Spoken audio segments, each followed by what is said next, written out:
नमस्कार, आप nation news देख रहे हैं। मैं हूं आपके साथ कुमार। देखिए, इस वक्त हम आदर्श थाना झाझा के परिसर में मौजूद है और आपको पता है कि आगामी पर्व जो है मुहर्रम का है और ऐसे में प्रशासनिक व्यवस्थाएं जो है किस प्रकार से होनी चाहिए, प्रशासन का रूपरेखा जो है वो किस तरह से व्यवस्थित तौर पे होना चाहिए, इसको लेकर थाना अध्यक्ष राजेश शरण की अध्यक्षता में आज शांति समिति बैठक का आयोजन किया गया है।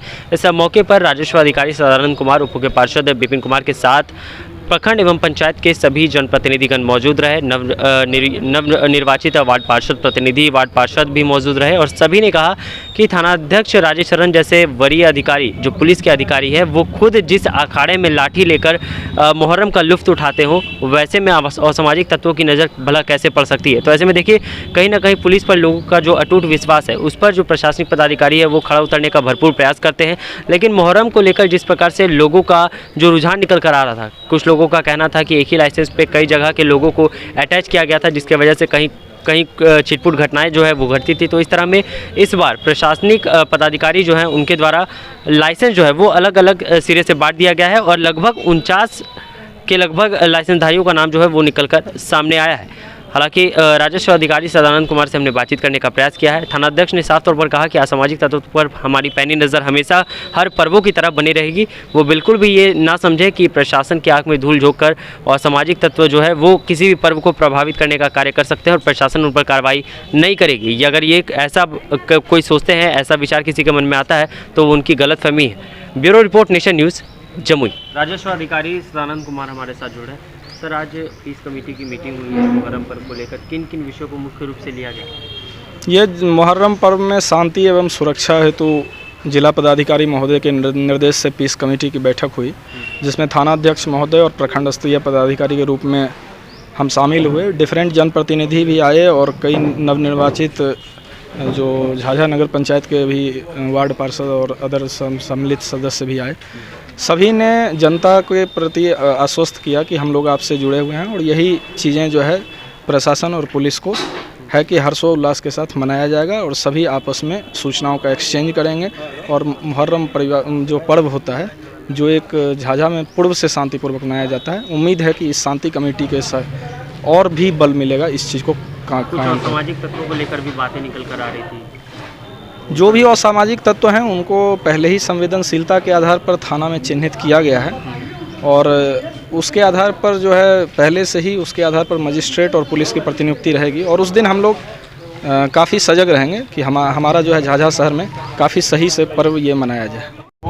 आप अगर बताएंगे कि नहीं ये लोग कंट्रोल लायक नहीं है, तभी हम उनको इंटरटेन करेंगे और तब हमारे पास पूरी व्यवस्था है, मशीन है, ब्रेथ एनालाइजर है, सब है, वो हम लोग सारी प्रक्रियाएं कर लेंगे। लेकिन सामाजिक पर्व त्यौहार में सामाजिक लोगों का दायित्व ज़्यादा बेहतर लगता है कि आप लोग वैसे लोगों को एक मैसेज दें कि वो लोग अच्छे से रहें। दूसरी चीज़, ये हमारे पास प्रतिनियुक्ति के लिए, जैसे आरो साहब बता रहे थे, जिला स्तर से प्रतिनियुक्ति आदेश होता है PM साहब का और SP साहब का। हम लोगों ने संवेदनशीलता की प्रकृति भी यहाँ की भेज रखी है, तो उस आधार पर प्रतिनियुक्तियाँ होंगी और बाहर से भी बल आता है मुहर्रम में, आने की संभावना है इस बार भी। कि अभी तो हमारे यहाँ से लोग इलेक्शन कराने गए थे बंगाल में, हमारे थाना से भी फोर्स गए थे, तो मोस्ट प्रोबेबली इलेक्शन था वहाँ बंगाल में, वो ये पंचायत का, तो वहाँ से बल अब लौट गया होगा या लौटने की स्थिति में होगा। तो हमें लगता है कि लगभग अगले एक सप्ताह के अंदर में हम लोग के पास फिर पर्याप्त बल हो जाएगा और जितनी भी प्रतिनियुक्तियाँ होंगी उस पर पर्याप्त बल की प्रतिनियुक्ति हम लोग करेंगे। खास करके हम चाहेंगे कि जहाँ जहाँ पे लोगों का ज़्यादा सेंट्रलाइज्ड भीड़ होता है, खास करके सत्ती घाट और मिलनवा टाँड़, इन जगहों पे हम ज़्यादा बल दें।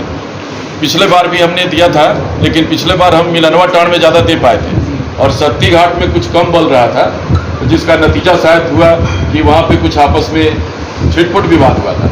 विवाद ज़्यादा नहीं हुआ, लेकिन हम लोग जाकर के उसको तुरंत कंट्रोल कर लिया। एक विवाद की स्थिति बलिया डीम में आई थी, तो बलिया डीम में सरपंच साहब बता रहे थे अभी, तो वहाँ पे हम लोग ये देखे कि 2-3 जगहों के लोग हैं और एक लाइसेंस है, और यही कारण एक बन रहा था कि कुछ लोग चाहते थे कि ये अखाड़ा फलानी जगह जाए और उसी का कुछ लोग चाहते थे कि अखाड़ा यहीं रहे।